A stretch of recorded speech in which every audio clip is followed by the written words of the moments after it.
Assalamualaikum warahmatullahi wabarakatuh. Bismillahirrahmanirrahim. Alhamdulillahi rabbil alamin. Wassalatu wassalamu ala ashrafil anbiya'i wal mursalin. Sayyidina wa maulana Muhammadin sallallahu alaihi wasallam. Allahumma arinal haqqa haqqan warzuqna ittiba'ah wa arinal batilan batilan warzuqna ijtinabah. Allahumma faqqihna fid din wa 'allimna ta'wilih. Allahumma nawwir qulubana binuri hidayatika kama nawwaltal arda binurika syamsika abadan abada birahmatika ya arhamar rahimin. Allahumma faqqihna fid din wa 'allimna ta'wilih.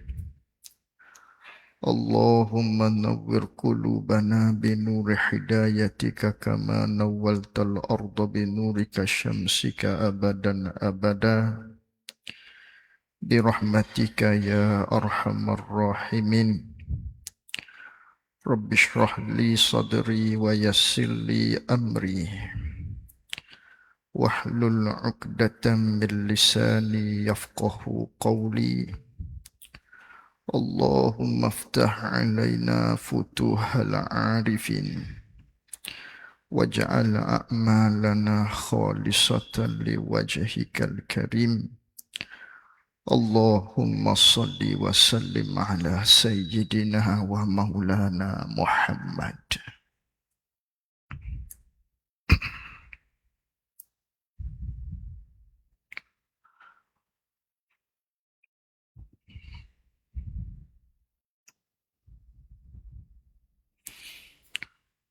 قال الله تعالى وهو أصدق القائلين أعوذ بالله من الشيطان الرجيم إن الذين آمنوا والذين هاجروا وجاهدوا في سبيل الله أولئك يرجون رحمة الله والله غفور رحيم. Surah Al-Baqarah ayat yang ke-218. Sadaqallahu maulana al-azim. Alhamdulillah. Pertama-tamanya kita merafakkan rasa syukur kita kepada Allah dengan limpah dan karuniaan daripada Allah dapat kita bersama-sama pada malam ini, yang mana tuan-tuan hadirin ayah ibu yang dirahmati oleh Allah, untuk malam ini memandangkan pengajian kita menerusi risalah tazkirah telah pun kita khatamkan pada pertemuan kita yang telah lalu. Maka oleh kerana itu saya telah berbincang dengan Tuan Imam untuk membuka kitab yang baru, namun masih lagi belum ada kata putus silibus apakah yang akan dijadikan sebagai silibus kuliah Maghrib pada hari Rabu minggu yang keempat seperti pada malam ini. Kerana kitab kita telah khatam. Jadi insya-Allah pada sesi yang akan datang kita akan mulakan kitab yang baru dengan silibus yang belum ditentukan lagi, sama ada kitab akidah sifat 20 ke, ataupun kitab fiqh ke, ataupun kitab tasawuf ke. Yang tu belum diputuskan lagi, insya-Allah pada sesi yang akan datang. Jadi untuk malam ini memandangkan kita masih lagi berada di awal Muharram, pada tahun baru di dalam bulan Islam, yang mana di dalam bulan ini mengingatkan kepada kita tentang satu peristiwa yang besar yang berlaku di dalam sejarah Islam, yang mana walaupun berlakunya peristiwa ini bukanlah di dalam bulan Muharram, hijrahnya Nabi SAW, tetapi sinonim bila sebut bulan Muharram adalah hijrah Nabi kita, mengingatkan kita kepada hijrah Nabi kita Muhammad SAW, kerana kalender takwim Islam itu dilakukan oleh Sayyidina Umar mengikut tarikh tahun hijrah Nabi kita sallallahu alaihi wasallam. Jadi tuan-tuan hadirin ayah-ayah ibu yang dirahmati oleh Allah, hijrah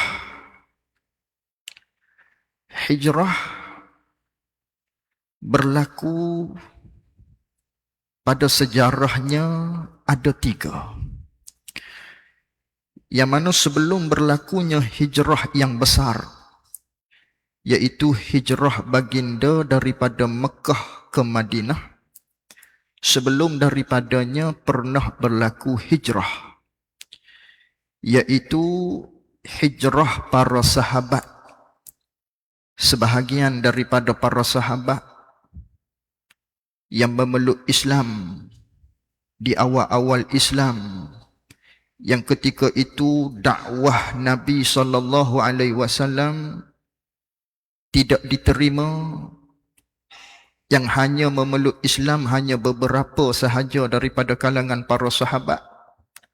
Lalu tu umat Islam dipulau, dicaci, dimaki, disakiti.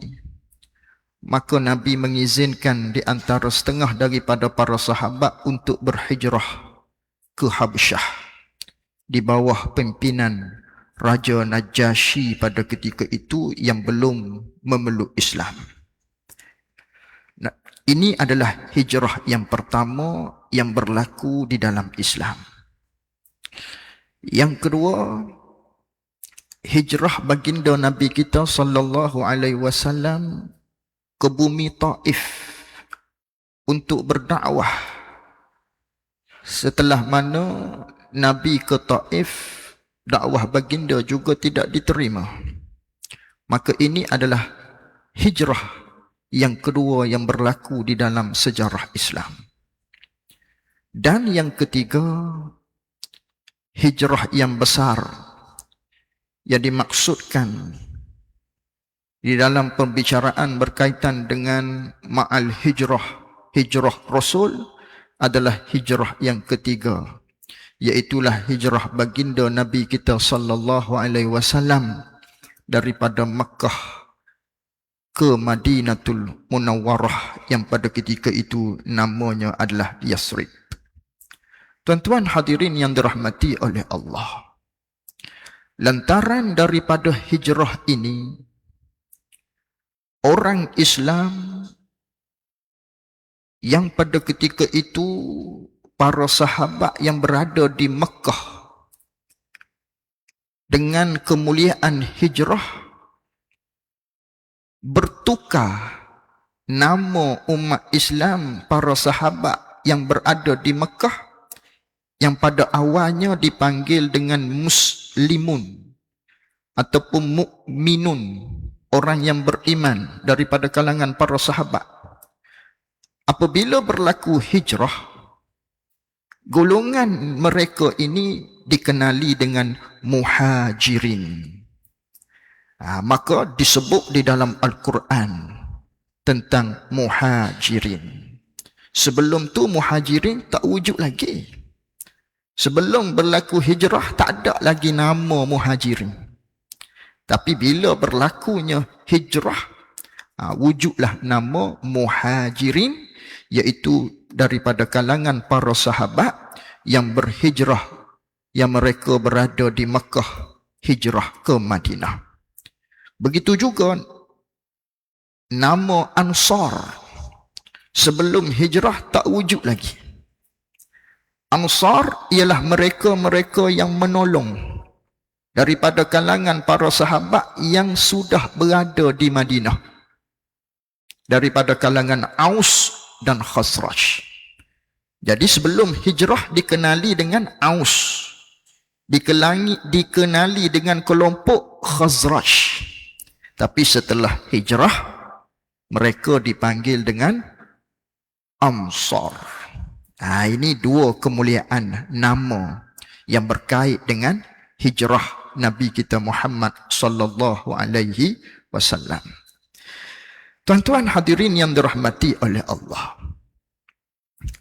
secara ringkas kronologi dia, peristiwa hijrah Nabi sallallahu alaihi wasallam ni berlaku di dalam beberapa belas hari masanya.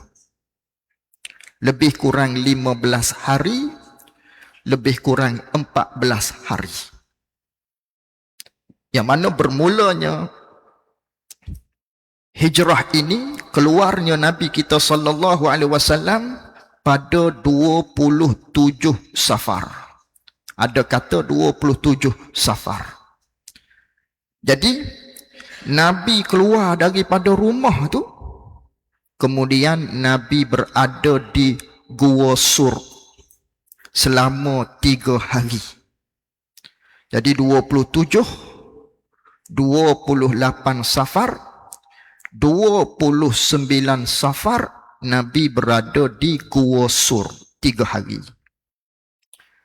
1 Rabiul Awal, Nabi pun bergerak daripada Gua Sur pada 1 Rabiul Awal menuju ke Madinatul Munawwarah. Namun dalam perjalanan tersebut, sebelum sampai ke Madinatul Munawwarah, terlebih dahulu baginda menetapkan diri baginda di Masjid Quba. Di Quba, Nabi mendirikan masjid yang pertama, yang mana Nabi sampai daripada Gua Sur tadi 1 Rabiul Awal, lalu tu sampailah di Quba pada 8 Rabiul Awal. Jadi 8 Rabiul Awal ni Nabi sampai di Quba, Nabi tinggal di sini selama 4 hari. Bermakna 8, 9, 10, 11 Nabi berada di Quba. Jadi hari yang ke-11 baru Nabi keluar daripada Quba tadi, sampailah di Madinah 12 Rabiul Awal. Ini secara gambaran tentang hijrah Nabi kita Muhammad sallallahu alaihi wasallam. Tuan-tuan hadirin yang dirahmati oleh Allah. Peristiwa sebelum hijrah. Sebelum berlakunya hijrah yang besar, iaitulah perpindahan Nabi daripada Mekah ke kota Madinah Yathrib pada ketika itu. Sebelum berlakunya detik tersebut, berlaku terlebih dahulu beberapa peristiwa yang besar yang dikenali dengan bai'ah, satu perjanjian di antara Nabi dengan penduduk Yathrib yang dikenali dengan perjanjian Aqabah, yang mana ianya berlaku pada musim haji pada tahun yang ke-12 kenabian. Maksudnya di sini Nabi telah menjadi rasul, dan pada tahun tu, tahun yang ke-12 Nabi dilantik jadi rasul. Jadi tahun yang ke-12 ini seramai 12 orang lelaki daripada Yathrib. Yathrib ni maksudnya Madinah. Mereka datang buat haji. Buat haji itu di Mekah. Lalu tu mereka berjanji untuk memeluk Islam dan memberi kesetiaan kepada baginda Nabi kita sallallahu alaihi wa alihi wasallam. Sebab apa mereka ni mudah peluk Islam? Walha Nabi berada di Mekah, tapi mereka datang daripada Yathrib sana Madinah, datang buat haji. Ketika tu haji ada dah lah. Haji hak saki baki yang mana tidak serupa dengan hak Islam lah ketika tu. Jadi tuan-tuan hadirin, kerana apakah penduduk Yathrib tadi mudah-mudah mereka peluk Islam? Kerana di Yathrib penduduk mereka tu ramai daripada kalangan puak-puak Yahudi, yang mana Yahudi pada ketika itu dalam kitab-kitab hak asal, kitab-kitab asal mereka telah diberitahu tentang kemunculan baginda Nabi kita Muhammad sallallahu alaihi wasallam, rasul akhir zaman. Jadi pendeta-pendeta Yahudi ni ceramah sana sini, puak-puak penduduk asal Yathrib ini dia dengar cerita ni. Oh, ada Nabi akhir zaman akan muncul nanti. Begini sifatan dia, begini ciri-ciri dia. Jadi mereka dengar. Puak-puak Yahudi tak terima. Cuma dia tahu kisah aja. Sebab Nabi akhir zaman tu muncul daripada kalangan bukan kelompok Yahudi. Tak terima lah puak-puak dia. Tapi penduduk Yathrib, Aus Khazraj ni, dia dengar. Oh, ada Nabi akhir zaman akan muncul begini ciri-ciri dia. Ternyata ciri-ciri tu ada di seseorang yang bernama Muhammad, ada di Mekah. Sebab tu mereka apabila pergi buat haji ni, di musim haji tahun yang ke-12 ni, bila dia temu sahaja, dia beriman, peluk Islam. Sebab cerita tu didengari dah di Yathrib oleh pendeta-pendeta Yahudi, cerita Nabi akhir zaman. Sebab tu seramai 12 orang lelaki daripada Yasrib, dia peluk Islam, memberi kesetiaan taat setia kepada Nabi kita sallallahu alaihi wasallam. Lalu tu Nabi pun hantar. Oleh kerana dah ada dah orang Islam di Madinah pada ketika tu, Yasrib, 12 orang ni, Nabi pun hantar mengutuskan seorang pemuda yang bernama Mus'ab bin Umair dan seorang lagi Abdullah ibnu Makhtum untuk pergi ke Yasrib berdakwah di sana bersama-sama dengan 12 orang tersebut. Begitu. Jadi hampir setahun utusan Rasulullah ni berada di sana. Kemudian sebelum musim haji tahun yang ke-13 ni, mereka pun pulang ke Mekah membawa berita gembira kepada Nabi sallallahu alaihi wasallam bahawa Islam telah mula diterima di Yasrib. Nabi gembira ketika tu. Nabi hantar Mus'ab bin Umair tadi untuk berdakwah kat sana secara kecil-kecilan. Lalu tu diterima. Manakala diterima, bai'ah yang kedua berlaku. Dipanggil dengan perjanjian Aqabah yang kedua. Berlaku perjanjian Aqabah yang kedua pada musim haji tahun hadapannya, iaitu tahun yang ke-13 kenabian.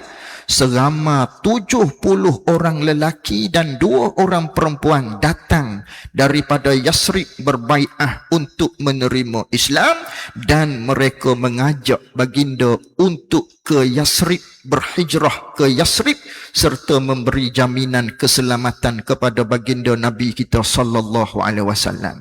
Tapi Nabi tak terima lagi lah ketika ni. Cuma dipelawa. Oleh kerana dah makin ramai ni, Nabi pun lantik nakib 12 orang daripada kalangan penduduk Yasrib tadi untuk menjadi nakib, sebagai ketua lah, untuk mengajari Islam kepada mereka-mereka yang lain. Jadi di sini berlakulah peristiwa tersebut. Ni kalau kita buat haji, dia ada Jumratul Sughra, Jumrah Wusta, Jumrah Kubra. Depan sikit tu, tepat bulatan tu, dia ada nama Masjid Bai'ah. Situ, hak gambar warna kuning tu, itulah lokasi perjanjian Aqabah yang berlaku tadi. Jadi kalau kita pergi buat umrah, buat haji, kita tahulah cerita-cerita ni. Sini dulu berlaku. Berlaku perjanjian Aqabah di musim haji pada tahun yang ke-12 dan yang ke-13 sebelum Nabi berhijrah daripada Mekah ke Madinatul Munawwarah. Tuan-tuan hadirin ayah yang dirahmati oleh Allah Subhanahu wa taala. Baik. Macam mana pula suasana Mekah pada ketika tu? Dekat-dekat Nabi nak hijrah ni. Jadi pada ketika itu suasana di Mekah, ketika itu penduduk-penduduk kufar Quraisy berbimbang-bimbang ni. Macam mana makin ramai hak peluk Islam, makin hari makin ramai hak peluk Islam, makin hari makin ramai peluk Islam. Kemudian pada ketika itu Nabi telah mengizinkan para sahabat hak ada pada ketika itu untuk slow-slow pergi ke Yasrib. Sebab Yasrib dah ramai dah. Nabi kata pada sahabat-sahabat hak lain, gilah hak mana nak pergi ke Yasrib tu, gi. Boleh dah pergi. Pergi seorang demi seorang, seorang demi seorang sahabat-sahabat. Kerana pada ketika tu Islam sedang dipulau. Islam sedang disekat. Sehinggalah terdapat tawaran daripada kufar Quraisy, siapa hak dapat tangkap Muhammad nak beri ganjaran 100 ekor unta. Nak beri tawaran 100 ekor unta. Siapa hak boleh tangkap Muhammad hidup-hidup, dalam keadaan hidup, nak beri ganjaran 100 ekor unta. Lalu tu sehinggalah akhirnya ketika mana berlakunya tawaran tersebut, maka puak-puak kufar Quraisy ni dia berkumpul di satu tempat, nama dia Darun Nadwah. Sini tempat dia, Darun Nadwah, berhampiran dengan rumah Abi Al-Arqam. Ni sekitar Masjidil Haram lah ni, tempat dia ni. Sekitar Masjidil Haram, Darun Nadwah. Darun Nadwah. Jadi di sini ni pembesar-pembesar Quraisy duduk dalam satu meja berparlimen pada ketika tu, kerana duk bimbang, dakwah Muhammad ni makin hari makin bertambah, makin hari makin diterima, kita dah buat macam-macam dah, nak buat macam mana pula ni? Bersidang puak-puak dia di lokasi ni, Darun Nadwah nama dia. Jadi pada ketika itu, dalam parlimen tadi tu, datang seorang tua. Orang tua ni ialah iblis, berupa sebagai seorang laki-laki, dalam rupa laki-laki, berpakaian yang berkaliber. Jadi puak-puak Quraisy tadi dalam sidang parlimen tu tanya, siapa ni? Datang daripada mana ni? Saya datang daripada Najd, Najat. Datang nak dengar jugalah cerita ni macam mana kita ni hari ni. Islam makin bertambah ni. Dia masuk juga dalam tu. Puak-puak tu tak tahu ni iblis. Iblis sebenarnya, berupa sebagai seorang laki-laki. Jadi bila bermusyawarah tadi tu, nak buat macam manalah pada Muhammad ni, nak buat macam mana puak-puak kita ni, maka pada ketika itu ada seorang daripada mereka kata, kita igak, tahan, kita tahan, letak dalam penjara. Macam tu, tahan Muhammad, letak dalam penjara. Lalu tu katanya iblis tadi, orang tua tadi, aku tak setuju gitu, tak boleh gitu, Muhammad ni pengikut dia ramai, nanti puak-puak mereka datang serang puak-puak kita macam mana? Buat rusuhan. Mari buat rusuhan, terlepas Muhammad tadi, tak boleh, katanya iblis. Datang cadangan yang kedua, kalau begitu kita buang daerah, tak payah duduk Mekah dah, kita tahuk jauh, kita buang jauh-jauh Muhammad, pergi tempat lain, tak payah duduk Mekah. Katanya iblis, tak boleh gitu. Kalau kita pergi letak Muhammad di tempat lain, makin ramai hak peluk Islam, makin berkembang Islam. Dia pun mari serang Mekah, mereka pegang Mekah pula, tak boleh. Buang daerah tak boleh. Lalu tu Abu Jahal pula angkat tangan, kita bunuh Abu Jahal, kita bunuh Muhammad. Tapi kena ada cara, sebab ahli keluarga Muhammad nanti dia akan tuntut bela. Jadi supaya mereka tu tak tahu siapa hak bunuh, kita cari hak hebat-hebat daripada setiap kabilah puak-puak kita, seorang hak panglima perang, seorang panglima perang, hak ni panglima perang, puak-puak ni daripada banyak kabilah tadi tu. Jadi mereka ni bunuh Muhammad secara serentak. Bila secara serentak, hak mana bunuh? Hak ni kah? Hak ni kah? Hak ni ramai. Jadi susah kalau macam tu. Katanya iblis, ini adalah idea yang terbaik. Ni dah ni betul dah ni, hak ni kena dah ni, kita buat macam ni.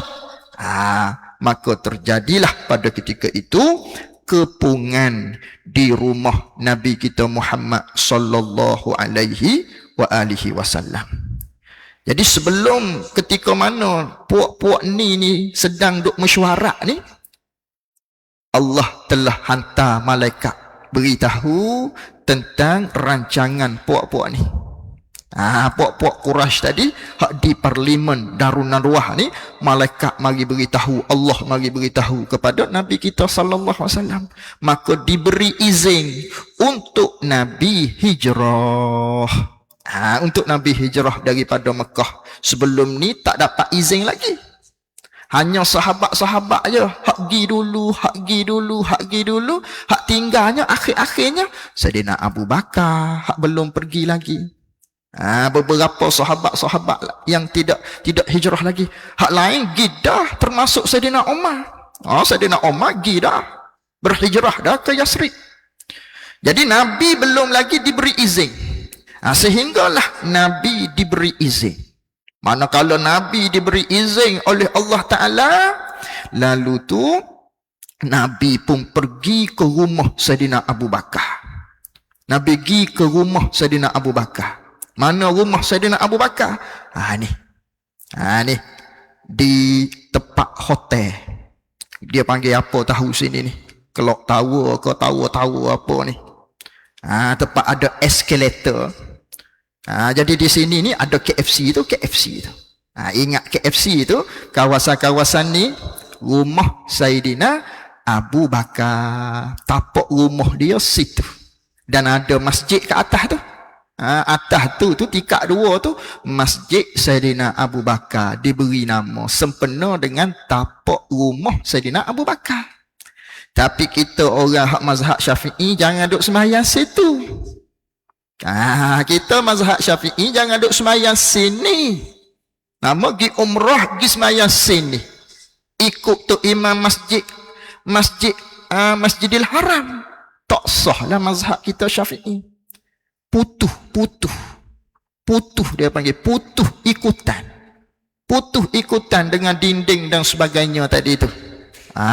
Melainkan adalah tabung haji buat apa kita panggil, buat satu resolusi boleh ketika ramai sangat tak tahu dah tempat mana nak duduk, bolehlah kat situ. Tapi kalau time biasa kita sembahyang kat situ nak ikut imam hak ada di Masjidil Haram, tak boleh. Dia tak cukup syarat mengikut imam. Sini tempat dia. Jadi Nabi pun mari di sini waktu tengah hari. Nabi datang. Manakala Nabi datang, Nabi beritahu kepada Saidina Abu Bakar, "Hai Abu Bakar, aku telah pun diperintah oleh Allah Ta'ala untuk hijrah. Jadi engkau adalah peneman aku." Abu Bakar sukalah, gembiralah dia, seronoklah dia dalam ramai-ramai sahabat. Dia hak Nabi pilih untuk menjadi teman ketika hijrah Nabi kita sallallahu alaihi wasallam. Tu Saidina Abu Bakar.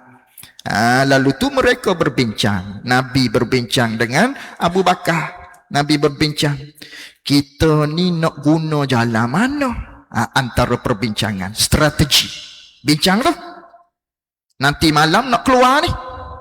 Sebab puak-puak mereka ni nak bunuh dah ni Nabi Muhammad. Nak bunuh dah Nabi Muhammad. Ni kemuncak dah. Sebelum ni hina. Sebelum ni tumbuk. Sebelum ni pukul. Sebelum ni pulau Nabi kita. Tak jalan. Ni solusi yang terakhir. Nak sekat dakwah Islam, yang terakhir bunuh. Kena bunuh dah Muhammad ni. Jadi Allah pun perintah pada Nabi kita untuk hijrah. Jadi di antara strategi berbincanglah Nabi kita dengan Saidina Abu Bakar, kita guna jalan lain. Jalan lain tu macam mana? Kita cari seorang yang pandai dalam ilmu menunjuk jalan. Iaitulah Abdullah bin Uraiki. Kita cari dia pandai. Selok belok. Bukan jalan biasa kita guna ni. Bukan highway dah lah. Kita guna jalan-jalan tikus. Jalan-jalan lorong-lorong. Hak orang tak tahu. Kalau jalan biasa, puak dia tahu. Kantoi lah. Bahasa kita sekarang. Kita guna jalan lain. Itu antara strategi. Kemudian antara lain lagi, kita tak boleh pergi direct macam tu. Kita kena duduk di Gua Sur dulu. Berehat situ. Sembunyi situ. Sebab apa? Kita kena sembunyi kat situ supaya reda. Sebab bila berlaku mesyuarat tadi nak bunuh ni, benda tengah panah, tengah hangat-hangat. Jadi kita sembunyi dulu di Gua Sur 2-3 hari supaya benda tu reda dah sikit reda dah sikit reda dah sikit. Maklumlah benda hangat, orang tengah semangat. Jadi 2-3 hari tu makin reda, makin reda. Baru kita berjalan. Tu di antara strategi. Kemudian banyak lagi lah strategi tu. Beritahu kepada Sayyidatuna Asma anak Nabi, anak Abu Bakar, supaya menyediakan makanan. Abdullah bin Abu Bakar, anak Abu Bakar hak lelaki, mengintip macam mana puak-puak mereka sedang buat apa hari ni. Banyaklah strategi dia pada ketika itu. Jadi pada malam tersebut berlakulah kepungan di rumah Nabi SAW. Ni rumah Nabi. Ni rumah Nabi. Kalau ayah-ayah pergi dah di sana, kita selesai daripada buat sa'i, Safa Marwah, Marwah Safa, Safa Marwah, Marwah Safa, atau bangunan hak panjang tu, melentang panjang macam tu. House of Khadijah tu. Kat situ tu Safa Marwah, Marwah Safa. Jadi pintu Marwah selesai kita yang ketujuh. Pintu Marwah kita pun keluar daripada pintu tu. Ramai adalah hak nak gunting rambut ni, skema macam-macam lah. Hak tu minta duit dan sebagainya. Tak payahlah hak tu, jangan. Buat sendirilah, mudah. Rambut tu gak selesai, tak halu. Jadi keluar daripada pintu, kalau kita ambil ke kiri, kita akan bertemu dengan tempat lahir Nabi. Dia panggil Maktabah Makkah, Maktabah Makkah. Perpustakaan Makkah. Situ tempat Nabi lahir. Dan Nabi tinggal di situlah bersama dengan Aminah, sebab rumah Nabi situ. Tapi setelah Nabi berkahwin, Nabi tinggal bersama Khadijah. Tapi bukan situ. Keluar daripada pintu Marwah tu, ke kiri tempat lahir Nabi, ke kanan. Berjalan ke kanan, lebih kurang daripada sini, mungkin nak pergi ke klinik. Mungkin dalam perjalanan sini nak pergi ke klinik, jalan sikit, temulah dengan rumah Nabi kita sallallahu alaihi wasallam. Sinilah berlaku kepungan. Kepungan tadi berlaku sini. Rumah Sayyidina Abu Bakar depan lagi, hak tempat KFC tadi. Jadi rumah Nabi kawasan tu dikepung. Mana kalau dikepung, Nabi pun baca, hak kita maklum tu lah, dalam surah Yasin tu. Nabi pun baca, tertidur sebelah orang hak nak bunuh Nabi, daripada ketua-ketua setiap kabilah hak kepung rumah Nabi tadi, keliling rumah Nabi tadi tu. Sebab nak bunuh ni. Nak bunuh rancangnya nanti Nabi tidur lah, mudah sikit. Lalu tu bila begitu, bila Nabi baca tadi, nera habis puak-puak dia. Tidur puak-puak dia. Jadi mata nak tidur, ngatuk jadi. Nabi pun keluar. Nabi keluar, tiap-tiap sebelah orang tadi, Nabi ambil pasir, Nabi baca, Nabi letak atas muka seorang-seorang. Sebelah orang tadi, sampailah esok hari tidur situ. Sampai esok hari tidur situ. Nabi pun pergi ke rumah Sayyidina Abu Bakar tadi, panggil Sayyidina Abu Bakar, keluarlah hijrah. Bermulalah hijrah Nabi sallallahu alaihi wasallam. Keluar, Nabi pun bersembunyi di Jabal Sur, naik atas ni, nama dia Gua Sur. Dalam tu Gua Sur. Nabi pun duduk situ 3 hari. 3 hari Nabi duduk sini. Jadi puak-puak tadi tu, mana kalau sedar tu gak, masuk tengok-tengok tak ada. Hak adanya Sayyidina Ali. Kena pukul lah Sayyidina Ali tiga tu, gedung-gedang mana Muhammad. Tapi dia tak bunuh. Dia tak bunuh Sayyidina Ali. Sebab dia hanya pukul-pukul sajalah, sakiti Sayyidina Ali. Nabi keluar dengan Saidina Abu Bakar, maka Nabi bersembunyi di Gua Sur. Cari temu pok-pok dia. Gua Sur ni. Boleh jadi duduk sini ni Muhammad ni. Naiklah dia ke atas bukit tadi. Naik, dia duduk depan dengan gua ni. Pok-pok dia duduk kawasan-kawasan ni, depan tu, duduk kawasan tu. Nabi berada di dalam dengan Saidina Abu Bakar. Tapi makna kata percaturan susunan Allah, mereka tak nak tertunduk kepala. Kalau tertunduk nampak selalu. Jadi susunan Allah ni, Allah hantar tentera daripada binatang, iaitu labah-labah, membuat sarang kat situ. Jadi tertutup lah.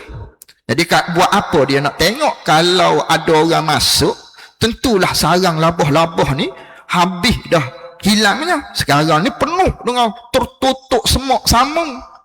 Tak mungkin ada orang.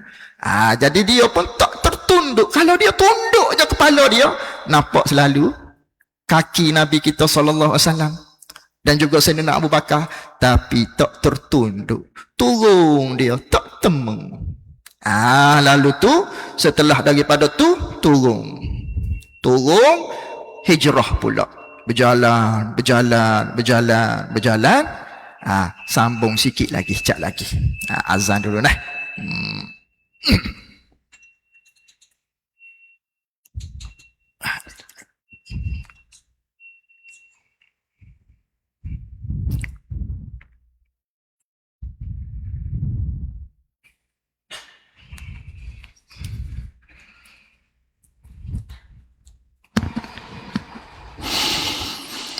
Allahu Akbar, Allahu Akbar, Allahu Akbar,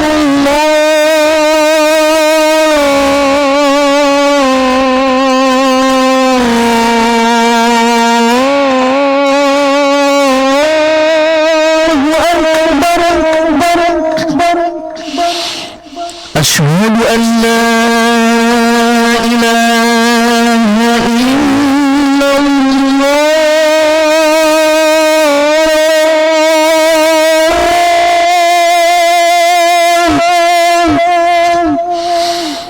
أشهد أن لا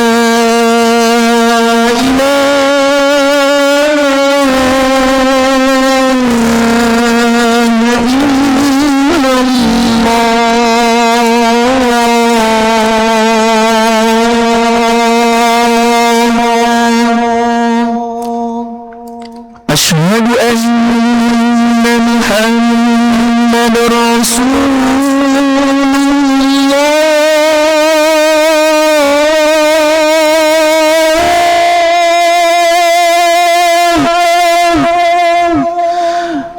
أشهد أن محمد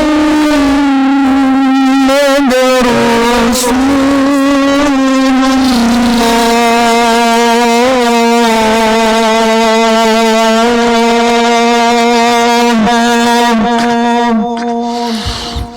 حي على الصلاة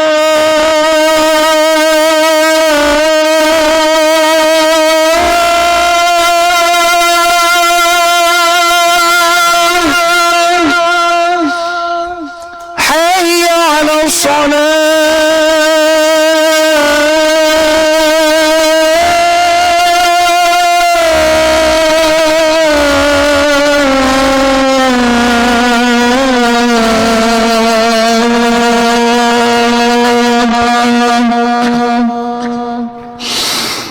حي على الفلاح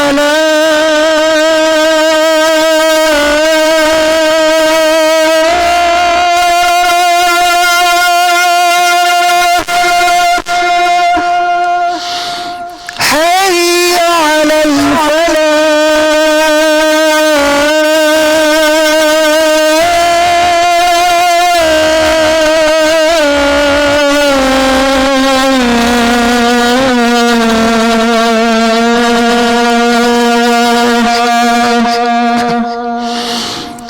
الله أكبر الله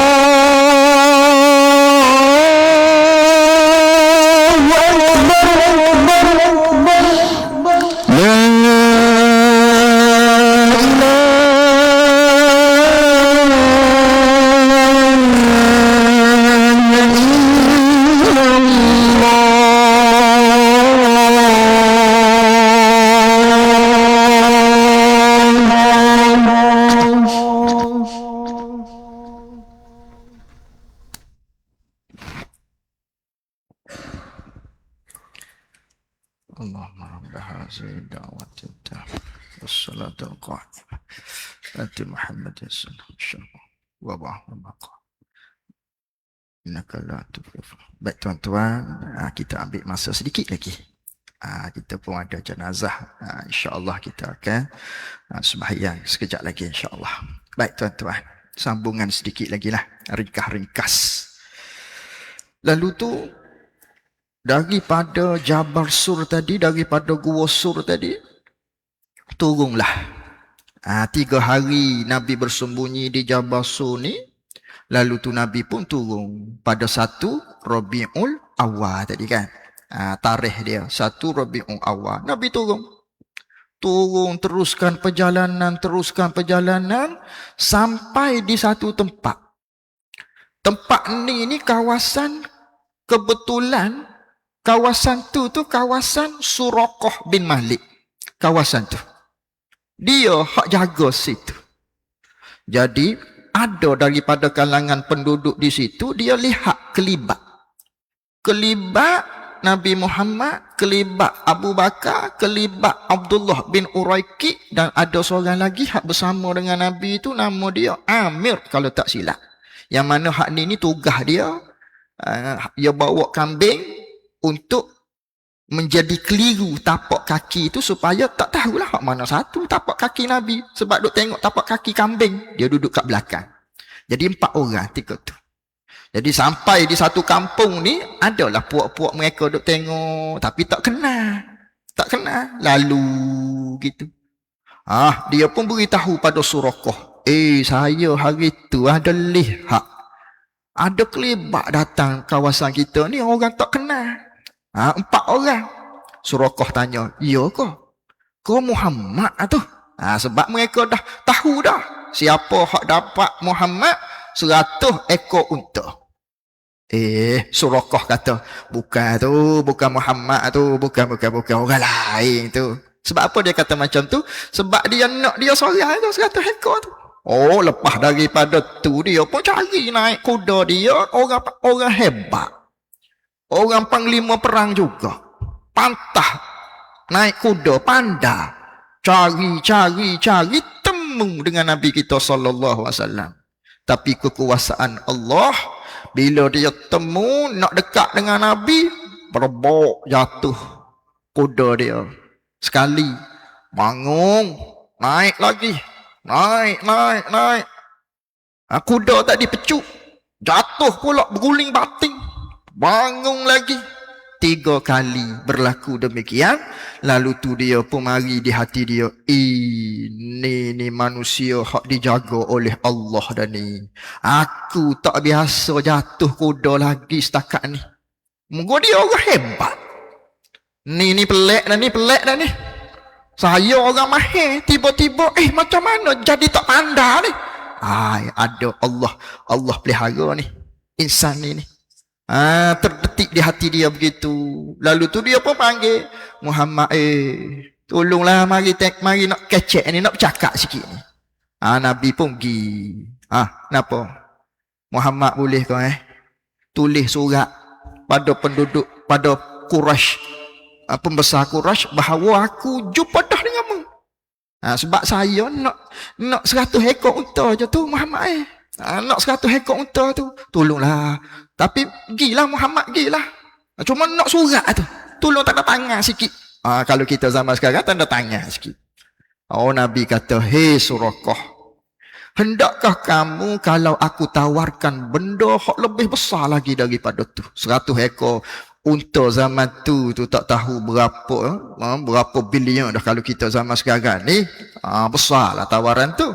Nabi Muhammad kata, hei Suraqah, mahukah kamu kalau aku tawarkan kepada kamu lebih besar daripada tu? Nanti aku akan hadiahkan kepada kamu 2 gelang kebesaran bagi Raja Kisra. Hak Raja Kisra sekarang pakai tu, mahkota dia, aku hadiah kamu. Hei Suraqah bila dengar macam tu, moga Muhammad dia tahu dah, tak rajin nipu, tak pernah berdusta. Apa hak dia kata mesti akan jadi. Dia pun baiklah Muhammad. Saya terima. Dia terima. Lalu tu Nabi kata, jangan beritahu pada siapa-siapa, mu temu dengan aku sini. Dia pun tak beritahu lah, sebab janji Nabi tu. Jadi hak janji Nabi ni sungguh dapat. Dia pun perlu Islam. Dia perlu Islam lewat dah di perang Hunain kalau tak silap. Suraqah ni dia perlu Islam. Jadi Nabi meninggal dunia, wafat, pemerintahan Abu Bakar, wafat Abu Bakar, Saidina Umar. Di zaman Saidina Umar tu, Saidina Umar dia membuka Rom pada ketika tu, dapat tawan Rom pada ketika itu. Jadi kerajaan Kisra pada ketika tu dia ambil, Saidina Umar ambil, Saidina Umar hadiah kepada Suraqah ni. Hak janji hari tu. Maka pada ketika itu Saidina Umar menangis, teringat hak janji Nabi kepada Suraqah tu sungguh jadi benda tu. Hari ni baru jadi benda tu di zaman Saidina Umar. Saidina Umar bagi gelang kebesaran Raja Kisra kepada Suraqah. Tu Suraqah. Itu dalam perjalanan tu. Lalu tu Nabi berjalan lagi, ayah-ayah ibu, Nabi berjalan lagi sampai di rumah Ummu Ma'bad. Rumah Ummu Ma'bad ni, Nabi tengok ada kambing, Nabi pun singgah situ. Nabi minta izin, boleh tak? Nak tinggal sini sekejap, nak rehat lah. Berjalan jauh kan? Nak berehat sekejap. Ummu Ma'bad kata, saya ni suami saya tak ada ni. Dia tak kenal ni Muhammad. Suami tak ada ni, suami keluar. Suami keluar. Tak apa, nak duduk bawah ni je, kawasan tu je, nak duduk sekejap, nak berehat. Lalu tu Ummu Ma'bad tadi kata, ada seekor kambing belakang rumah ni, tapi kurus kering, sakit, tak sihat. Nabi Muhammad pun kata, mari nak tengok. Nabi Muhammad pun pergi. Nabi Muhammad pergi, tengok kambing tadi, Nabi baca-baca sikit, Nabi pun pegang tempat susu tu, jadi gemuk susu tadi. Keluar susu banyak pada ketika tu. Nabi beri minum kepada Ummu Ma'bad. Hairan Ummu Ma'bad, kambing ni macam mana boleh ada susu ni? Nabi pegang kambing tadi. Mukjizat. Jadi diminum oleh Ummu Ma'bad. Nabi beri pada Abu Bakar, Nabi beri kepada Abdullah Uraiki, Nabi beri pada Amir tadi. Baru last sekali Nabi pun minum sampai kenyang mereka tadi. Nabi teruskan perjalanan. Bila Nabi teruskan perjalanan, Nabi pergi, tok laki dia balik. Ummu Ma'bad cerita, tadi saya ada orang pelik tadi mari rumah kita. Cerita gini, ciri-ciri dia macam ni rupa dia. Tok laki dia, suami dia kata, ni Muhammad dah ni. Ya dah ni Muhammad ni. Dia pergi ke mana tadi? Arah sana. Tu cerita dia. Panjanglah cerita dia kat situ tuan-tuan. Lalu tu sampailah Nabi di Quba. Berapa tadi? Tak ingat dah tarikh dia. 8 Rabiul Awwal. Nabi sampai sini. Tak sampai lagi Madinah. Sampai di Quba. Belum ada masjid lah. Ni gambar je. Belum ada masjid lagi ketika tu. Nabi pun disambut. Tala'al badru alaina. Macam itulah lebih kurang dia. Disambut. Nabi pun berehat sini. Nabi bina masjid. Ni mula-mula Nabi bina masjid ni. Kalau ditanya, apakah masjid yang mula-mula dibina oleh Rasulullah? Jawapan dia, Masjid Quba. Jadi bila Nabi bina, setelah bina, nanti akan datang tu, Nabi sentiasa datang ziarah. Ni seminggu sekali Nabi datang. Seminggu sekali Nabi datang sini. Daripada Madinah Nabi duduk, Nabi mari. Daripada Madinah berjalan kaki ke, naik kuda ke, unta ke, macam mana, Nabi sentiasa ziarah. Ni di Masjid Quba. Sebab itu Nabi beri saranan kepada kita, siapa-siapa yang berwuduk daripada rumah, kemudian dia datang ke Masjid Quba, sembahyang 2 rakaat, dapat pahala umrah. Jadi ayah-ayah kalau pergi Madinah, umrah selesai dah ataupun masuk Madinah dulu, jangan lupalah ambil pahala umrah biar banyak sini ni. Tak jauh. Naik kereta bagi tu, kereta golf tu, 10 riyal. Naik pergi alik malam, lagi comel. Gitu deh. Ni pahala umrah. Ambil wuduk dulu di hotel. Bayar bagi tu naik 10 riyal, pergi balik 20 riyal lah rasanya. Begitulah tuan-tuan, dapat pahala umrah. Ni Masjid Quba. Nabi tinggal di sini 4 hari. Lalu tu barulah Nabi keluar daripada Masjid Quba. Nabi pun nak sampai dah di Madinah. Pakak beratur nak pegang tali unta Nabi. Marilah Nabi Muhammad, marilah wahai Rasulullah, duduk rumah saya, marilah rumah saya. Nabi kata, lepas. Dengan bahasa yang lembut lah. Jangan pegang tali unta tu, biar dia berhenti sendiri mengikut arahan Allah. Jadi takdirnya turun berhenti di rumah Abu Ayyub. Ni lokasi dia. Tu Kubah Hijau tu rumah Nabi dan makam Nabi, kubur Nabi. Kita keluar ziarah, keluar ke pintu kecil itu, rumah Sayyidina Abu Ayyub. Depan tu, anak panah tu, rumah Sayyidina Abu Ayyub. Jadi Nabi tinggal di rumah Sayyidina Abu Ayyub ni lama. 7 bulan Nabi duduk situ. Sampai di Madinah tadi, 7 bulan Nabi duduk di rumah Sayyidina Abu Ayyub ni. Dia ada 2 tingkat rumah dia. Nabi duduk situ 7 bulan. Lama Nabi tinggal sini. Dalam proses Nabi nak cari tanah apa semua, akhirnya bertemulah beli tanah. Mana beli tanah? Ni rumah Nabi tu, masjid tu. Nabi beli kat situ. Nabi beli tanah, Nabi bina masjid, Nabi bina rumah Nabi sallallahu alaihi wasallam. Jadi di sinilah bermula empire Islam, makin luah. Jadi tuan-tuan hadirin ayah yang dirahmati oleh Allah Subhanahu wa taala, begitulah cerita sedikit sebanyak berkaitan dengan peristiwa sirah hijrah Nabi kita sallallahu alaihi wasallam. Mudah-mudahan kita dapat mengenang betapa periknya, betapa besarnya pengorbanan Nabi kita Muhammad sallallahu alaihi wasallam untuk menyampaikan Islam kepada kita semua. Alhamdulillah, menjadi kita daripada kalangan orang yang beriman kepada Allah Subhanahu wa taala dan juga umat Nabi Muhammad sallallahu alaihi wasallam. Jadi tuan-tuan, ayah-ayah, ibu yang dirahmati oleh Allah, terima kasih. InsyaAllah kita akan bertemu pada sesi-sesi yang akan datang. Haza wa billahi taufiq. Assalamualaikum warahmatullahi wabarakatuh.